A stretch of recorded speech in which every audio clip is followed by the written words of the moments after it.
welcome to the Tennis IQ podcast. I'm Brian Lomax. And I'm Josh Berger.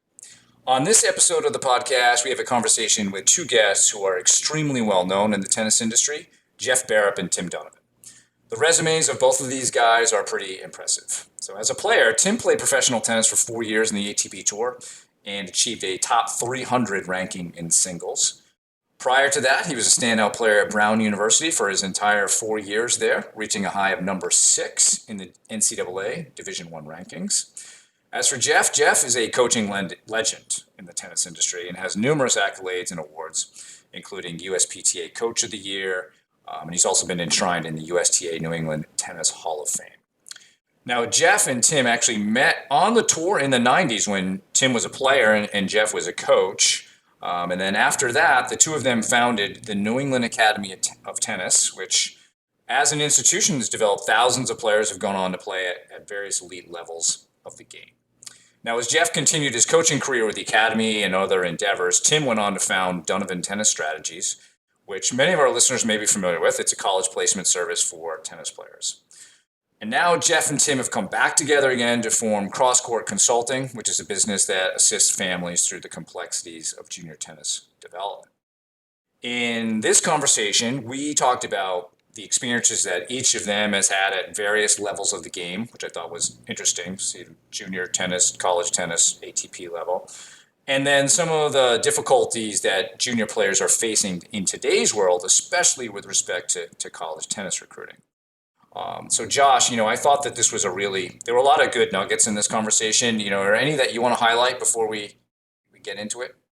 Yeah. I mean, I think one takeaway that I had was the importance of the mental side of the game and the importance of building a solid sports psychology foundation of a set of skills that, can both be relied on the court as well as off the court, but not waiting until players are older on and later on in their development, but really starting that process as players are learning the game.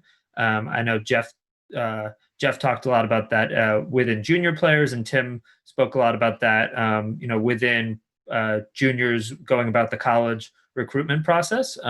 Also specifically talking about these times that we're living in with COVID and the ability to be adaptable and, adjust and be ready for whatever comes at you, which is an important skill, both in college as well as the rest of their lives. So I think really that importance of the mental side of the sport and learning that from a young age so that doesn't have to be developed later on as a tennis player. Yeah, that's a good point, Josh. So with that, let's listen into our conversation with Jeff Bearup and Tim Donovan. Jeff and Tim, just want to welcome you to the Tennis IQ podcast today. Thank you for joining us. Thank you for having us.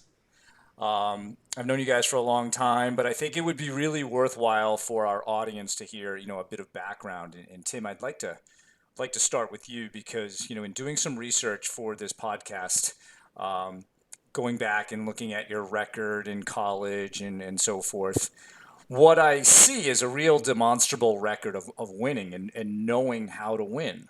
And, everybody on this call knows that that's not easy to do at the Division I level, to do at the pro level, even to do at the junior level, to win that much. So I want to understand a little bit more about, your background, how you got into tennis, were there other sports involved that maybe helped you with that? And perhaps, were there some formative experiences on the mental side of the game that helped you, to realize that success?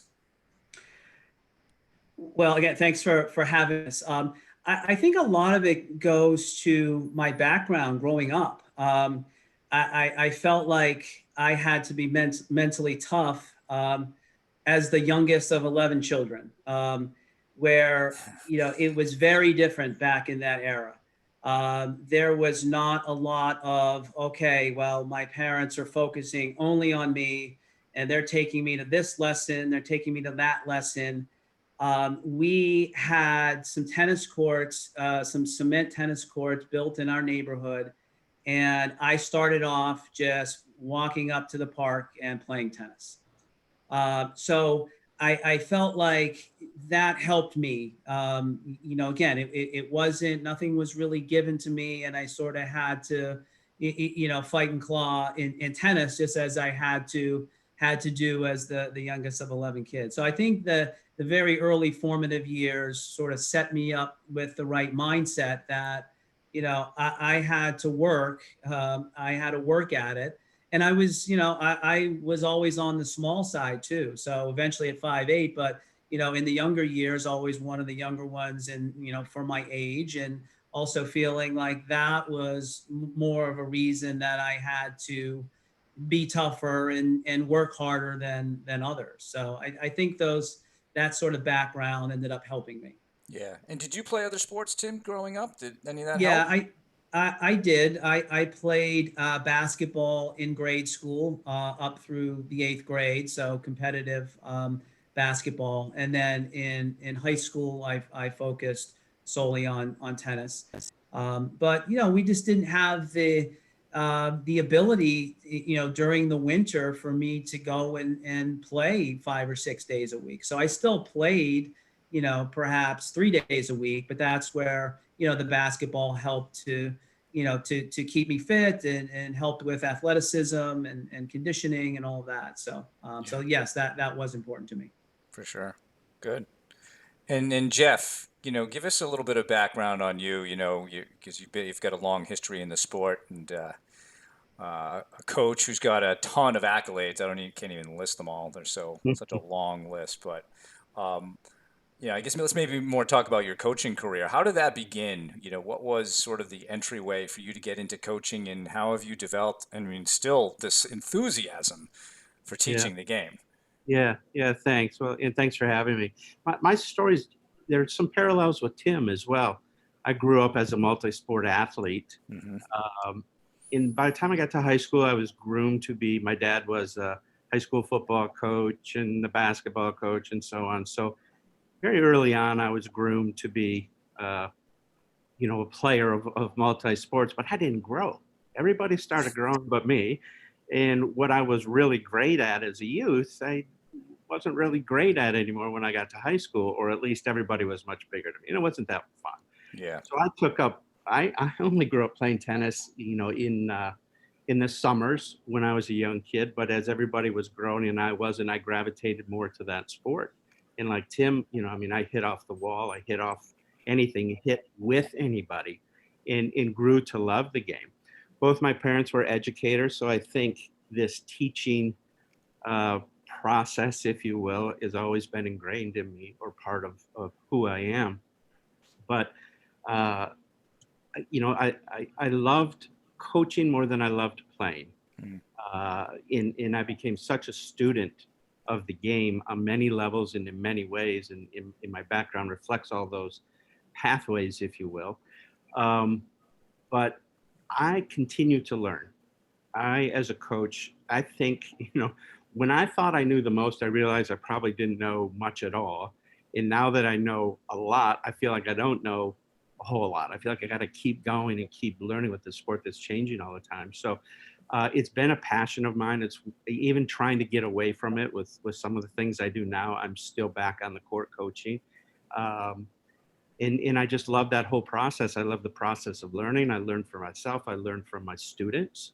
And as the generations go by me, how they learn has fascinated me and changed my coaching in ways. And that's what's kept it fresh and kept me pursuing things to this day. Yeah. So, how would you describe, Jeff, your coaching philosophy, maybe, or is there a mission behind what you're doing, you feel like? Again, I keep coming back, no matter how much the game changes, there's still common denominators in this whole process. Yeah. One, it's got to be fun. It's got to be inspiring. You can't get around the basics and the fundamentals. You still have to make that part of that process. And I think my coaching philosophy is very simple in that what I teach an 11 or 12-year-old is the same thing essentially I teach an 18-year-old, just it's more advanced as I teach the 18-year-old. Yeah. Whether it be about movement or whether it be the mental game, whether it be they're more physical now, they can do these things. But it's not a super complicated game if you understand how it functions. And if you can provide more common denominators in the growth experience for these players, I think it is the easier it is for them to learn. And so I know I can speak for Tim on this one. When we started our academy many years ago, we were teaching movement and footwork and athleticism as the core of kind of where we started the game from with the kids. It wasn't, this is how you hit a forehand or how you hit a backhand. The reality is you're running all over the court. You got to be able to accelerate, decelerate, have bounce, all these things.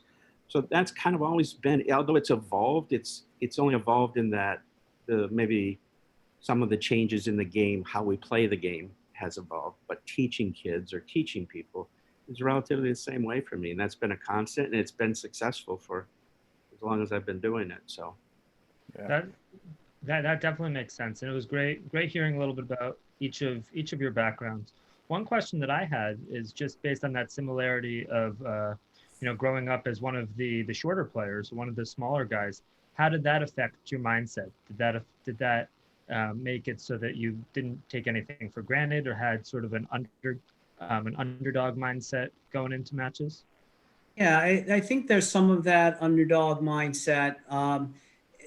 For me, it was so important to be prepared. So I wasn't going to win every match, and I might get overpowered on occasion or simply just lose to a better player. But even at an early age, what I was pretty good about is not losing a match because I wasn't prepared. So not losing because I got tired late in the third set, or my serve broke down because I didn't practice it enough. So it was always that feeling that hey, I may not win today, but I wasn't gonna lose for kind of lack of preparation. So and I felt like I was really forced to do that because I wasn't gonna go and just blow people off the court with power, or just have otherworldly talent that I just went right through players. It was sort of all based on a lot of hard work and preparation. And I think that's what eventually helped me to be a good competitor. And I kind of saw that even early in the juniors, where I think eventually I realized that mental toughness was a strength of mine. But in the early years, I didn't know. I was just playing. But at times I would see my opponents sort of self-destructing, or in the middle of the third set, just hitting the wall and getting tired when I was feeling really good. And that sort of reinforced everything for me, that, wow, this is really great to be able to, be kind of the last guy standing here. And that kind of motivated me to, work harder for the next tournament, because this was all, this formula was sort of working for me. Yeah. Yeah. And I can echo that as well. I think for me, I was a fairly good athlete, but I wasn't fast. I wasn't big. So I had a lot of self-awareness of what I could or couldn't do. And my game was shaped around that. And like Tim said, I wasn't going to lose because I wasn't prepared. And I knew my strengths and I knew my weaknesses. And I looked for matchups that I could be successful with. I knew that I wasn't going to win everything, but I felt like I was smarter. I had a lot of self-awareness as to how to be successful on the tennis court. And I think that translated into my coaching as well. Yeah, so in essence, you really weren't just relying on physical gifts. You had to have Oh, yeah. some mental awareness and understand, like you said earlier, Jeff, sort of the understanding of the game fundamentally, which Yes. I think a lot of players don't have necessarily, even just about, what are you really trying to win when you're on the tennis court? Very often players are so focused on points and treating them as the end all be all, when I think in reality, points are more or less a means to an ends, Mhm. and Sure. they help you get games, which help you get sets, which eventually help you win. And I think that's one of the understandings, that as we create self-awareness, maybe builds more and you're relying less on that physical aspect. Absolutely. Yeah. Yeah. One of the things I have mentioned to, people about this podcast is one of the themes that Josh and I are really touching on is this idea of tennis being 90% mental. And I think even as you look at different levels of the game, whether that be, the junior level, the high school level, the college and the pro level, it tends to work out that way. There may be different challenges along the way at those levels, or maybe not. And since you guys have coached and played at all of those levels, do you see differences in mental challenges as people progress from, say, starting in the juniors through the pros? Maybe Tim, start with you.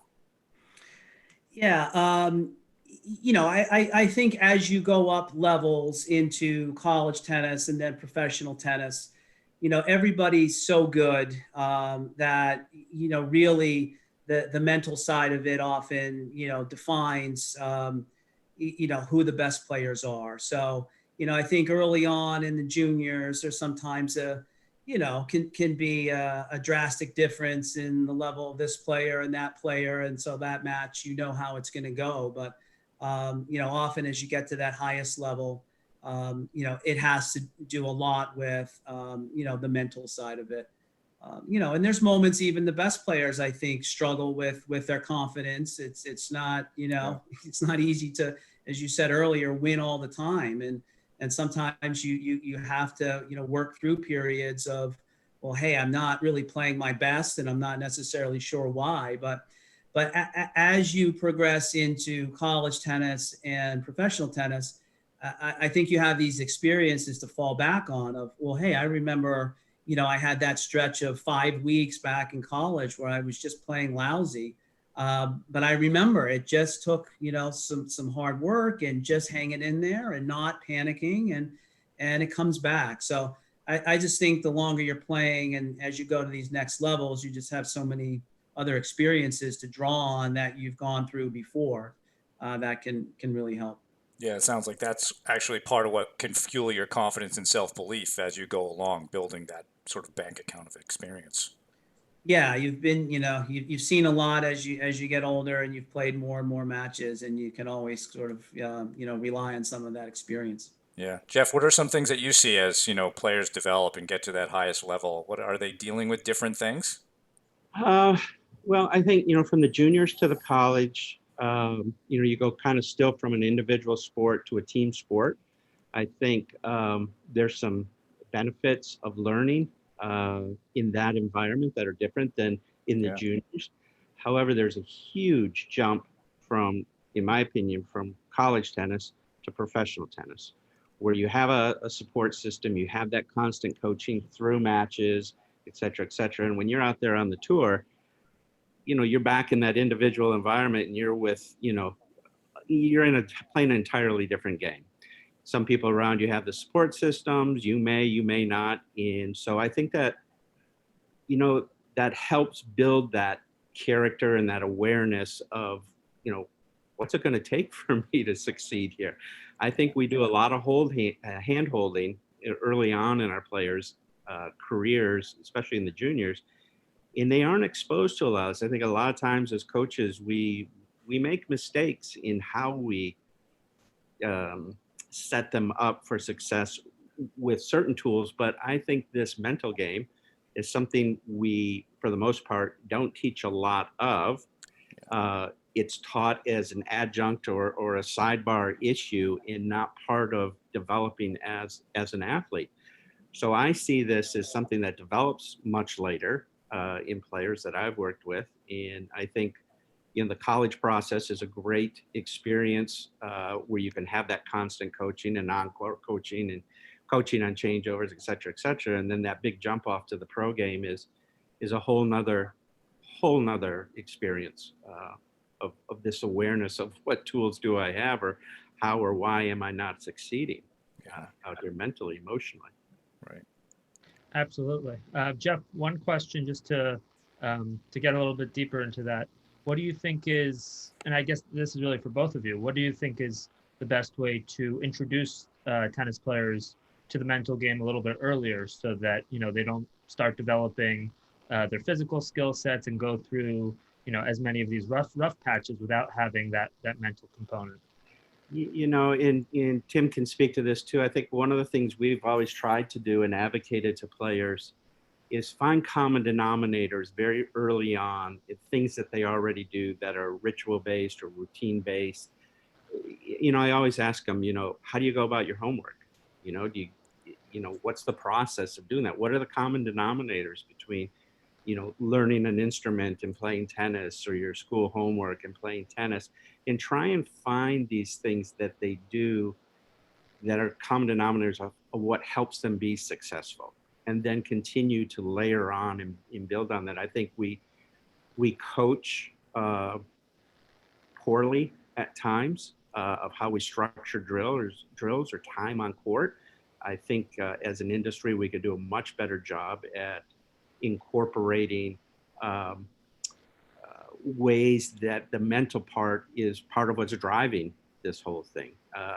I'll just give you an example of something that I love to do all the time. I put 3 dots at the back of the court, 1 red, 1 yellow, 1 green. And after each point, they go stand on a color that reflects how they're feeling about how that point was just played.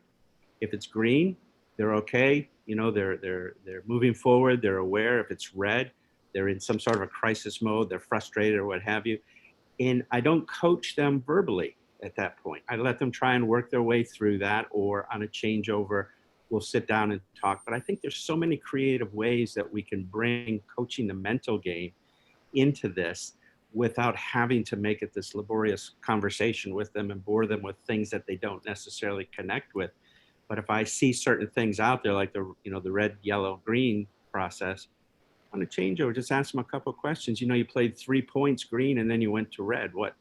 What's that all about? What are you thinking, or what are you feeling out there? And let them articulate those things. So early on, I always try and make it something that the kids have to relate to in some form. And I try and find the common denominators and things that they enjoy first and bring it into tennis second. Yeah, and I would add, Jeff, you mentioned before about, coaching, and some of this I would attribute to the parenting side of it as well. Early on, there's such an emphasis these days on, ranking and rating and how immediate everything is. And you play a match, and a couple of days later, you see, oh, well, my UTR did this. And one of the things that bothers me, and I hear this all the time in helping players through the college recruiting process, is, okay, yeah, I need my UTR to go up to be recruited at some of these schools. And, I'm looking to play this tournament, but I don't want to play that tournament because there's some players that are below me on UTR.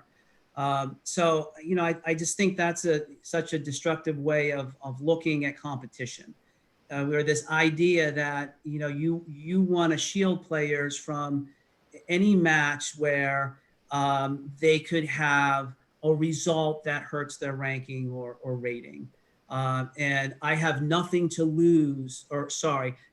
gain by playing this player who's a half a point lower on UTR. So this thinking continues on and on, where it's like, well, the only meaningful matches are the players that are above me, so I can play relaxed, and maybe I'm not supposed to win.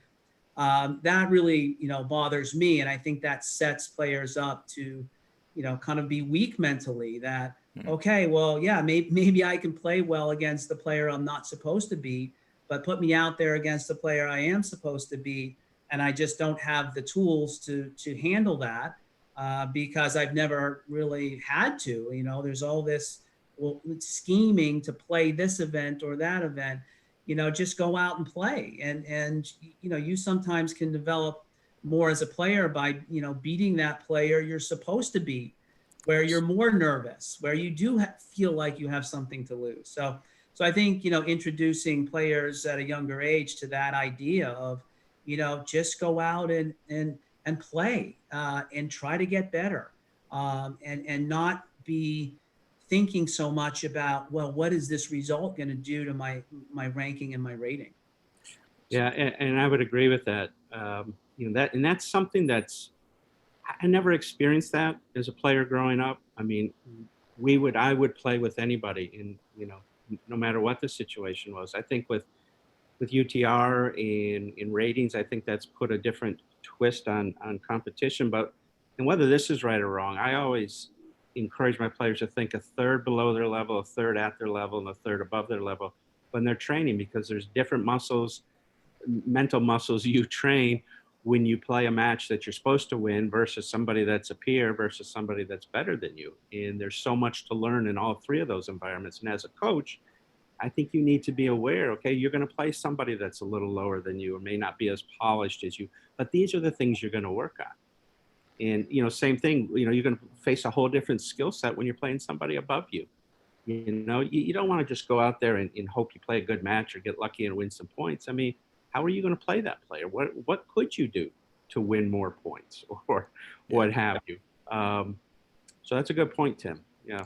Well taken. Yeah, and Jeff and I mean, we're old guys here, but back when we played, the rankings really came out once a year. Right, yeah. Imagine that must be unthinkable to this generation now, where you didn't have to worry. You can say, okay, I've got all these tournaments this year. I need to improve this. I need to move better. I need to have a better serve. I need to play the net better or whatever it is. And you didn't always have to be worrying about, as I'm working on this, what if I have a result, next week that's not so great.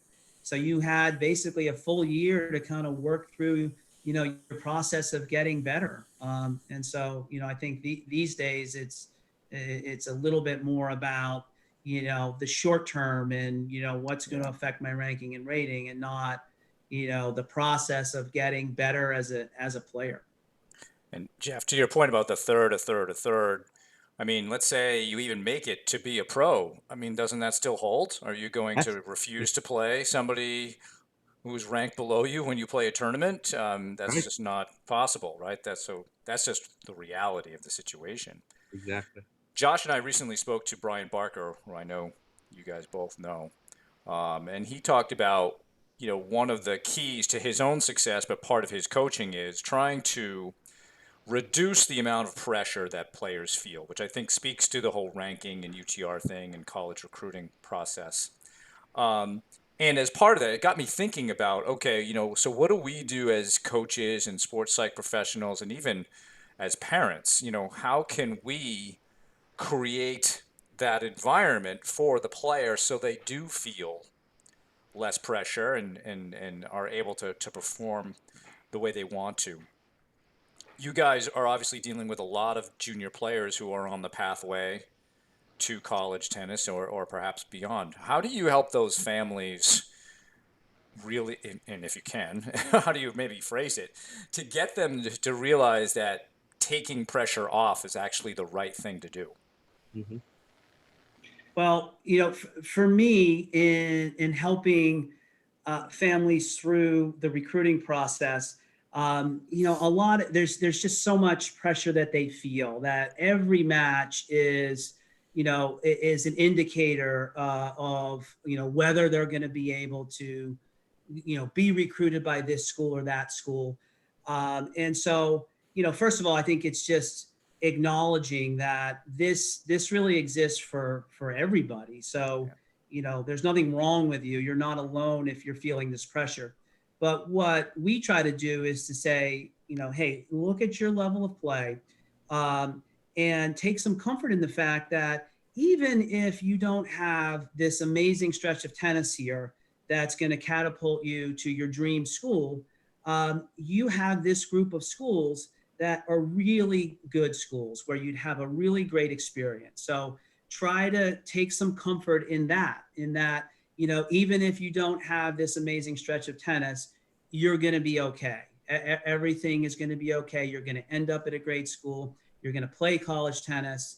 And so just, that's what, I try to do in helping some of these players and their families just take a little pressure, off in a process that is just, often loaded with pressure. Sure. Yeah, and I think for me, it starts a little earlier in the process in the space that I deal with.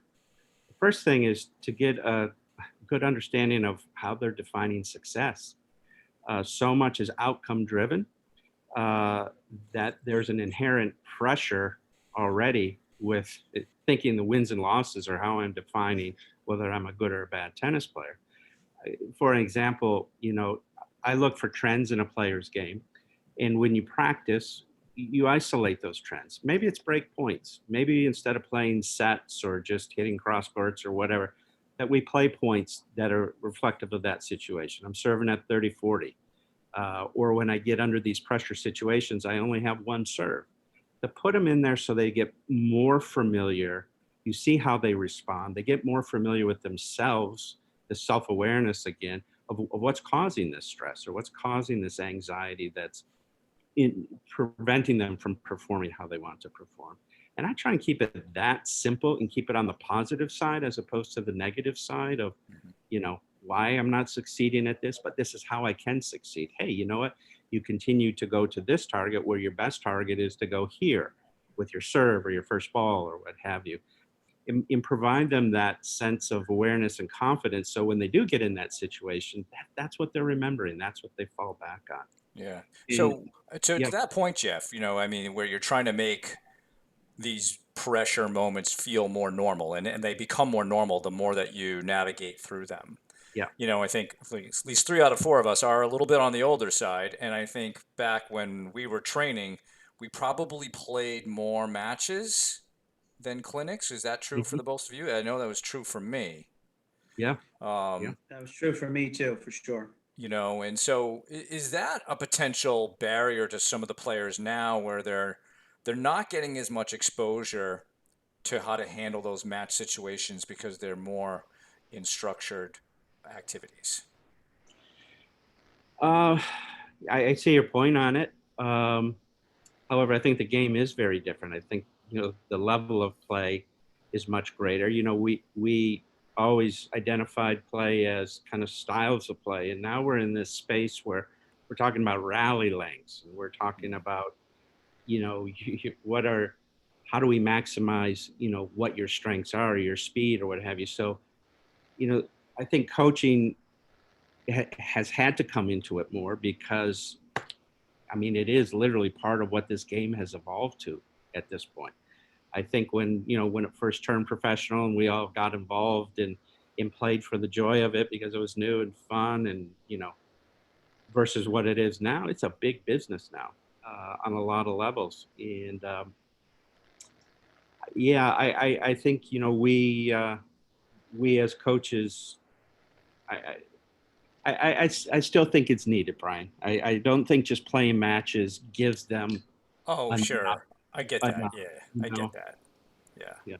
Tim, I also, I had a similar experience growing up where you just, occasionally you would do a clinic, but more often you would just call somebody to play with. And these often would be, the players you might be meeting in the finals of tournaments. And I think in doing so, you take some ownership of your game and, what do I need to work on? And, I think it is quite structured these days. And I think, there's some of that is certainly necessary. But I also think for a player to go out or 2 players to go out and spend a couple hours and run their own workout, I wonder if some of them are even able to do that because they're just used to going out in the court and being told what drill they're going to do and what they're going to work on. So, I think that there's an argument to be made on both sides of that. But certainly there's not as much of that just unstructured going out and playing, as there used to be.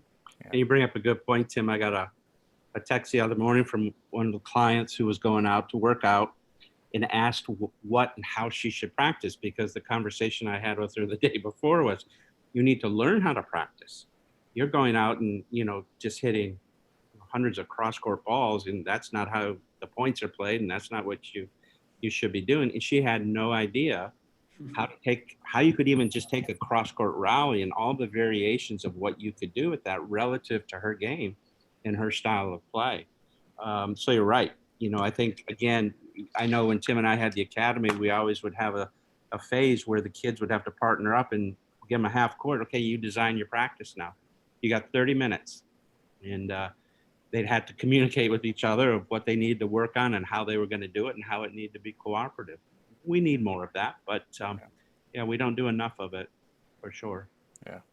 I think especially right now, over these past few months when, clubs were closed and tournaments were canceled and people juniors really had to oftentimes design their own program, whether that be fitness or whether that be training. So many, possibly some players for the first time actually, had that experience of calling up their friend and, hitting or maybe playing some sets. I mean, I think, from the college perspective, working, coaching there for the past couple of years, I really saw firsthand how important building in that match play piece into practice is, because if the last time you competed was in an actual match rather than playing a couple sets throughout the week, and then you've got another match the next day, that last match is still fresh in your mind, whatever happened. So I really do think that match play piece is so important. Sure. So let's transition to what you guys are doing today, between, I guess maybe we can start with, Crosscourt Consulting. Tell us a little bit about how you're, especially in this era of COVID-19, helping players, navigate their junior pathway to college, and then maybe, even Tim, talk about the college recruiting process, because that is obviously really more stressful probably than ever for players today. Right. Jeff, why don't you start with the Crosscourt Consulting piece, and I'll take the college recruiting after. Sure.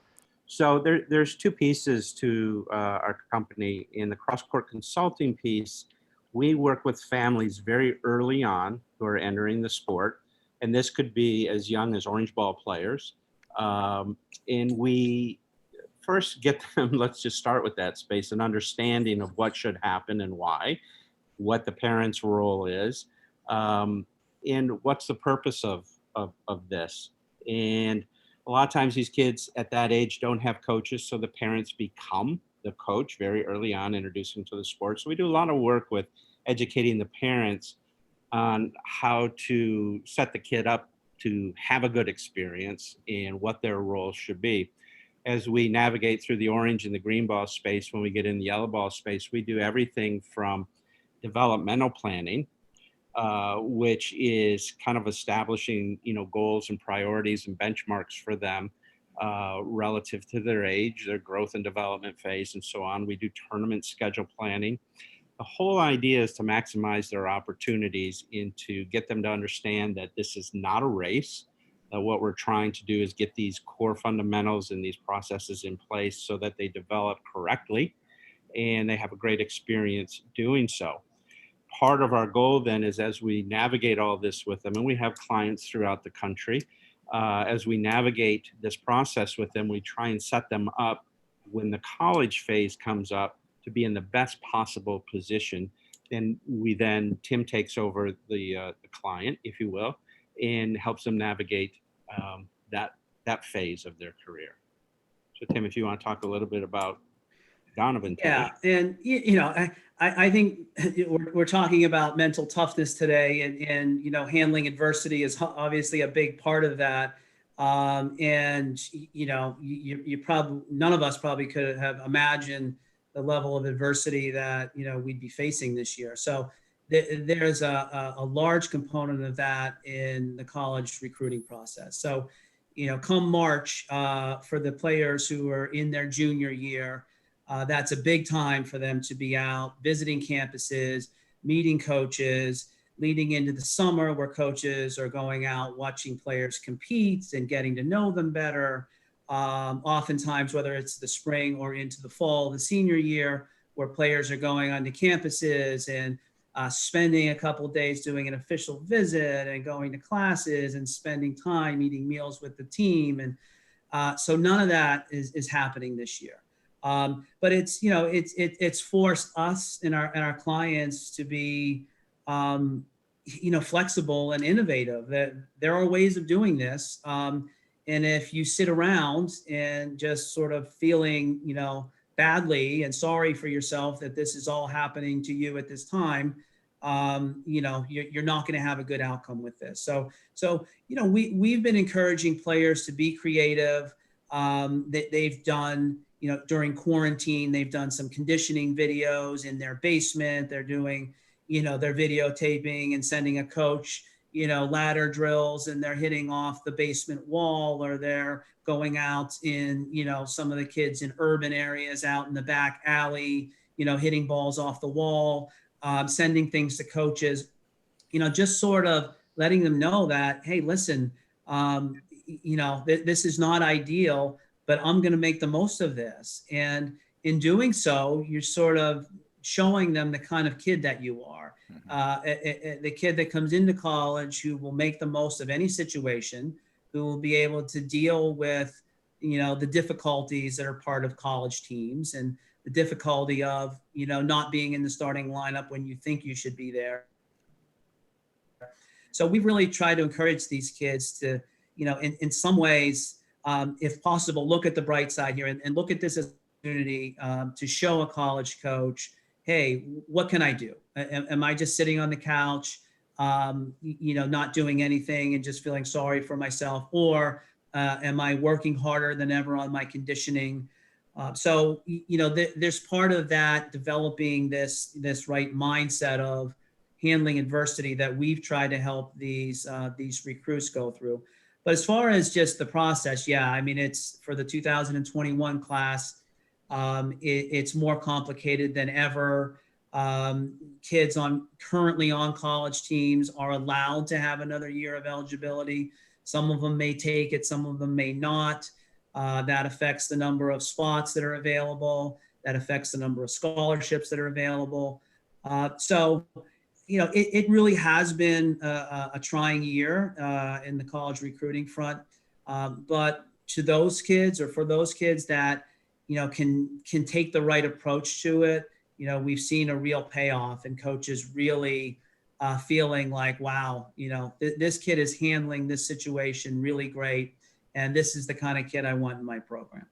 I think, from a sports psychology perspective, Tim, you're touching on a couple of things that I think Josh and I know are really important, which are autonomy and ownership.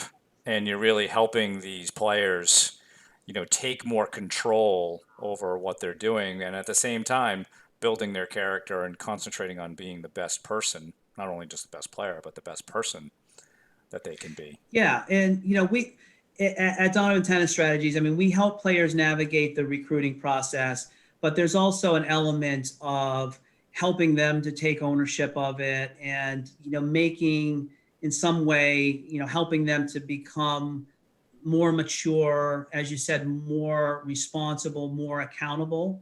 So what we do is, what we don't do, I should say, is say, sit back, we'll handle this for you, because that's not how the recruiting process is supposed to go.